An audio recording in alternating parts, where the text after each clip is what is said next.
આવ્યા છે. ગૌતમ ઋષિ આજ્ઞા કરી કે તમારે યજ્ઞ માટે જે કાંઈ વસ્તુ જોતી હોય, ખાવા પીવા માટે જે કાંઈ તમારે વસ્તુ જોતી હોય એ તમે બધું આશ્રમમાંથી લઈ લ્યો. બધા બ્રાહ્મણો અને ઋષિ મુનિઓ આજે ગૌતમ ઋષિના આશ્રમમાં રહેવા લાગ્યા છે.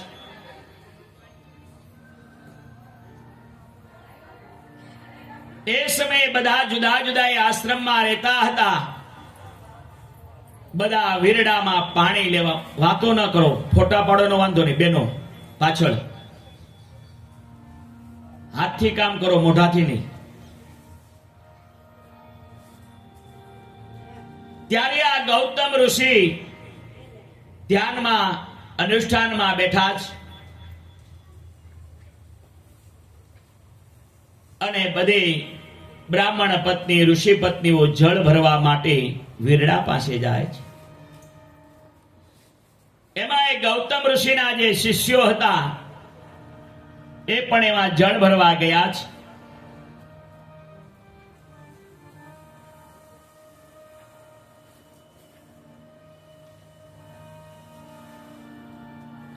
અને જળ ભરવા ગયા ત્યારે ઋષિ પત્નીઓ પણ જળ ભરતી હતી. ત્યારે એમણે કહ્યું કે પેલા અમને તમે જળ ભરવા દો. અને ઋષિ મુનિવાના જે શિષ્યો હતા એમણે પેલા પાણી ભરી અને આશ્રમમાં એ જતા રહ્યા છે. આ બાજુ એક ઋષિના પત્નીને એમ થયું કે અમારું અપમાન થયું. એને વીરડો બનાવ્યો અને જળ આવ્યું એટલે એને પેલા ભરવાનો અધિકાર. આમે ઋષિ પત્ની પોતાના રૂમની અંદર જઈ પોતાના પતિને કહ્યું છે, ઋષિને કહ્યું છે.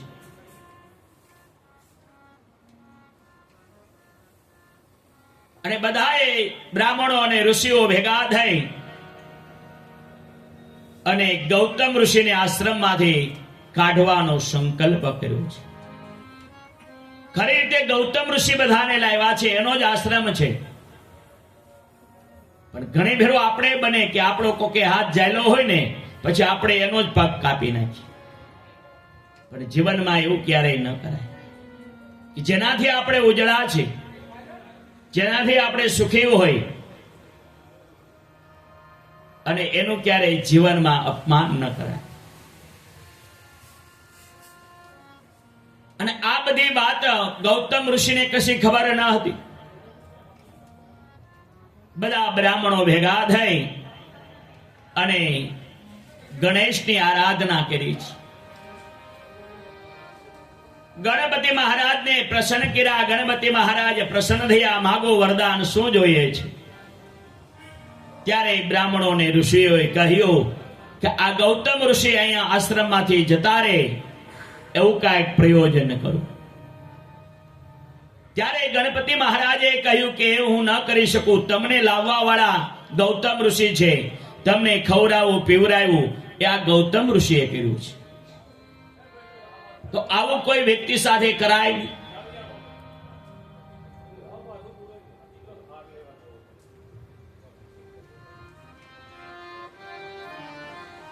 ત્યારે ગણપતિ દાદાને કહ્યું કે ગમે એમ થાય, અમે તમારું અનુષ્ઠાન તપ કર્યું છે, તમે પ્રસન્ન થયા છો, માટે તમારે અમને વરદાન આપવું પડશે. અમને એક માયાવી ગાય આપો તમે.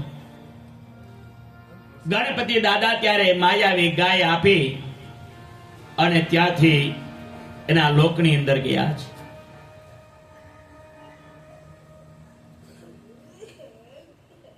ત્યારે ગાય આ ગૌતમ ઋષિના આશ્રમનું જે ખેતર હતું ડાંગરનું, એમાં ગાય ચરવા માટે જાય છે. ગૌતમ ઋષિ આ જોઈ ગયા અને એને એમ થયું કે મારા ખેતરમાં ગાય ચરે છે, ત્યાંથી એને બહાર લઈ લો. પણ એ માયાવી ગાય હતી. ગૌતમ ઋષિએ જાણી ન શક્યા. આ બ્રાહ્મણોએ બધાએ અને બીજા ઋષિઓએ યુક્તિ કરી હતી. ગૌતમ ઋષિએ કેવલ તણખલો લીધો હાથમાં, જેમ આપણે ગાયને તગડવા માટે કઈક લઈને આમ કરીએ એટલે ગાય ચાલવા માંડે, એમાં ગૌતમ ઋષિએ તણખલો લીધો ને જ્યાં ગાયને સ્પર્શ જે કર્યો, માયાવી ગાય હતી અને એ ગાય મૃત્યુ પામી.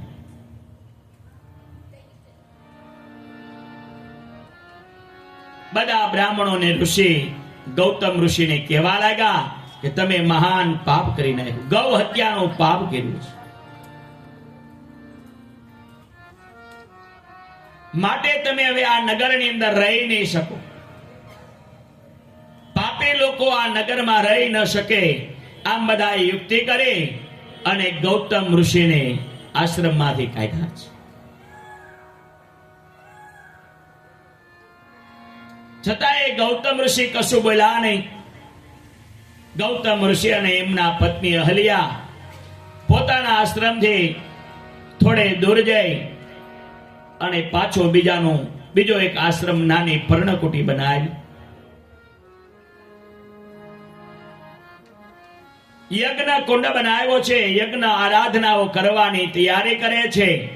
ત્યાં આ બ્રાહ્મણો અને ઋષિઓને ખબર પડી એટલે બધા ત્યાં પાછા એમના આશ્રમે ગયા છે. તમે આ મહાન પાપ કર્યો છે એટલે તમે હવે યજ્ઞ યાગ ન કરી શકો, જપ તપ અનુષ્ઠાન ન કરી શકો. એના માટે તમારે પ્રાયશ્ચિત મોટું કરવું પડશે.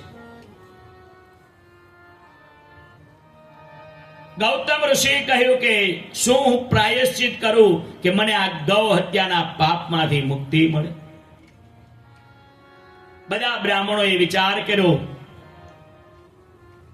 કે આમને એવડું મોટું કાંઈક આપણે પ્રાયશ્ચિત સોંપીએ કે જેનાથી આગળ એ બીજું કર્મ ન કરી શકે. વિચાર કરતા એને કહ્યું કે તમારે આ પૃથ્વીની 3 પ્રદક્ષિણા ભરવાની.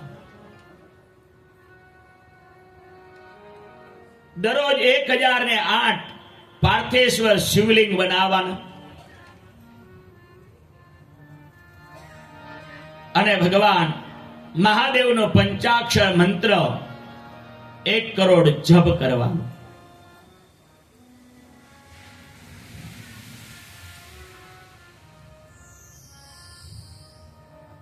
ત્યારે ગૌતમ ઋષિએ કહ્યું કે કાંઈ વાંધો નહીં, મને જો ગાયના હત્યાના પાપમાંથી મુક્તિ મળે તો એ બધું કરવા માટે હું તૈયાર છું.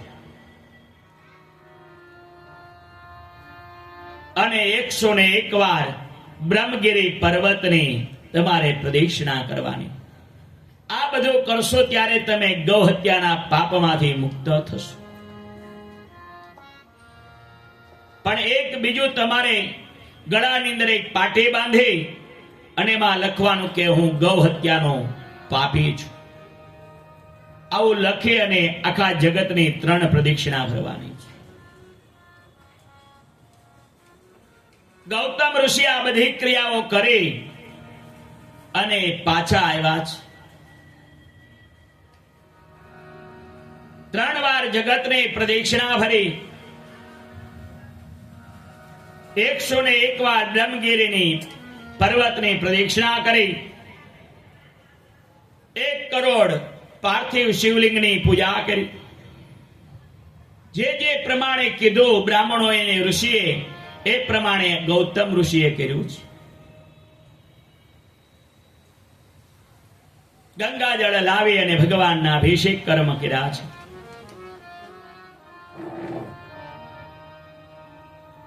ત્યારે આ ગૌતમ ઋષિ આ બધી ક્રિયાઓ કરી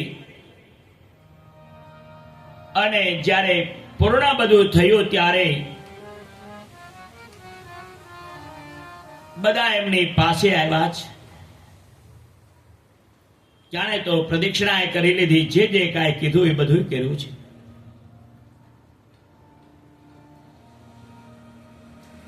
ત્યારે એમણે બ્રહ્મગીરી પર્વત ઉપર પાર્થિવ શિવલિંગની પૂજા કરી હતી અને પાર્થિવ શિવલિંગની અંદર ભગવાન જ્યોતિ સ્વરૂપે માં પાર્વતી સાથે ભગવાન પ્રગટ થયા છે. ત્યારે મહાદેવના આંખમાંથી આંસુ પડ્યા છે કે મારા ભક્તને કેટલું બધું કષ્ટ આપ્યું.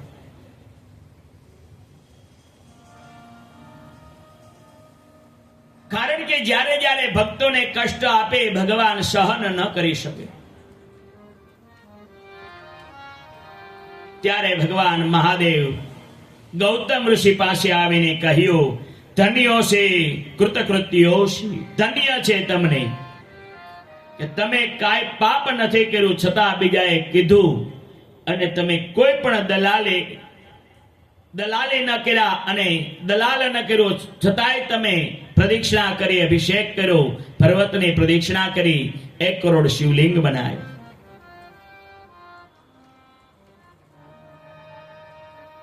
અને આ બધું તમે કરીને આવ્યા ને બધા તમારી પાસે આવી ગયા છે. સમય જ્યારે સારો હોય ત્યારે બધા આપણે સહકાર આપે, જ્યારે સમય ખરાબ થાય ને ત્યારે કોઈ સહકાર આપતું નથી. આ ઋષિ મુનિઓને પણ ઘણા બધા તપ કરવા પડ્યા છે, ઘણા બધા અનુષ્ઠાનો કરવા પડ્યા છે. ત્યારે ભગવાને કહ્યું કે હે ગૌતમ ઋષિ, આ બધાએ તમારી ઉપર સળ કપટ કરી છે.